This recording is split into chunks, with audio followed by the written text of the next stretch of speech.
Presiden Jokowi memberikan keterangan pers soal pembangunan Ibu Kota Nusantara atau IKN sebelum menggelar sidang kabinet Senin 12 Agustus.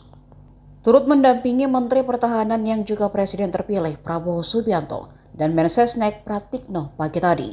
Awalnya Prabowo ditanya soal tanggapannya ketika berada di IKN dan bagaimana keberlanjutan pembangunan nantinya di masa kepemimpinannya. Untuk mendengar jawaban Prabowo itu, Presiden Jokowi sampai memutar badan ke arah Ketua Umum Partai Gerindra tersebut.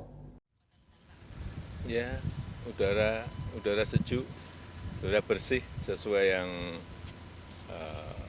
kita impikan bahwa kita ingin sebuah ibu kota yang green, baik energinya, baik kendaraan listriknya, baik lingkungannya, udaranya, semuanya.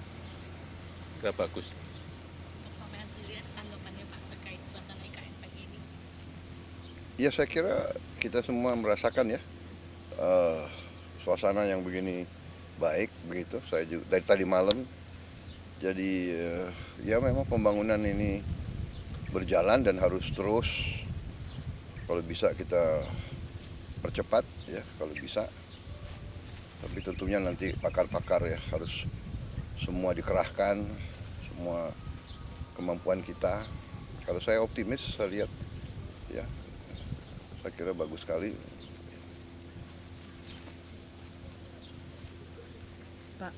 Pak Menhan, ya, untuk kelanjutan ke depannya untuk IKN nanti di masa pemerintahan Bapak.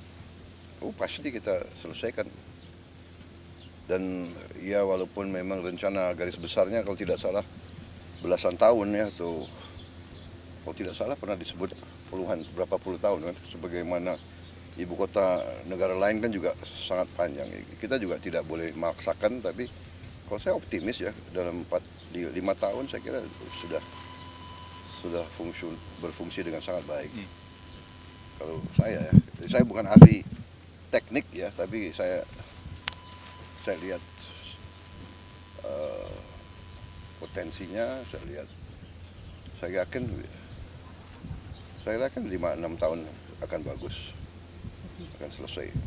Jadi ke depannya IKN akan berlanjut terus ya Pak? Ya pastilah. Ya. Terima kasih Pak Presiden, Pak Menhan. Download Tribun X sekarang, menghadirkan lokal menjadi Indonesia.